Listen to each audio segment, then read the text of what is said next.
Hi friends, welcome back to Anita Nilman channel. ಇವತ್ತು ಮಾಡುವಂಥ recipe ಕುಂಬಳಕಾಯಿ ಪಲ್ಯ ಹೇಗೆ ಮಾಡುವುದು ಅಂತ.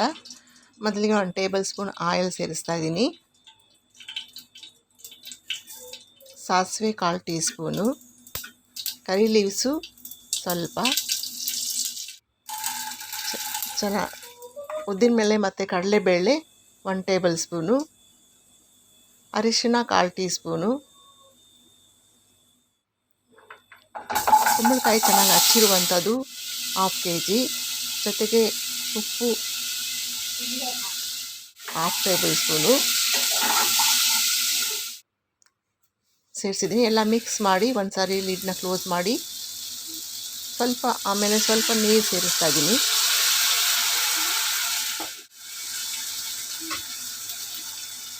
ಈ ಕುಂಬಳಕಾಯಿನ ಚೆನ್ನಾಗಿ ಮಿಕ್ಸ್ ಮಾಡಬೇಕು.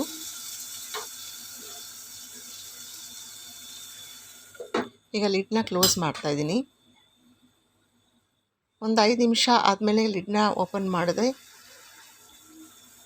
ಕುಂಬಳಕಾಯಿ ಚೆನ್ನಾಗಿ ಬೆಂದಿದೆ. ಈಗ ತುಂಬ ಹೊತ್ತು ಬೇಯಿಸೋ ಅವಶ್ಯಕತೆ ಇಲ್ಲ ಇದು. ಈಗ ಇದಕ್ಕೊಂದು ಪೌಡರ್ ಹಾಕ್ತಾ ಇದ್ದೀನಿ. ಪೌಡರ್ ಹೇಗೆ ಮಾಡೋದು ಅಂತ ಇಲ್ಲಿ ಮೇಲೆ ತೋರಿಸಿದ್ದೀನಿ. ಅದನ್ನು ಸೇರಿಸ್ತಾ ಇದ್ದೀನಿ 2 ಟೇಬಲ್ ಸ್ಪೂನು. ಈಗ ಕಾಯಿ ತುರಿ 2 ಟೇಬಲ್ ಸ್ಪೂನ್ ಸೇರಿಸ್ತಾ ಇದ್ದೀನಿ. ಕೊನೆಯಲ್ಲಿ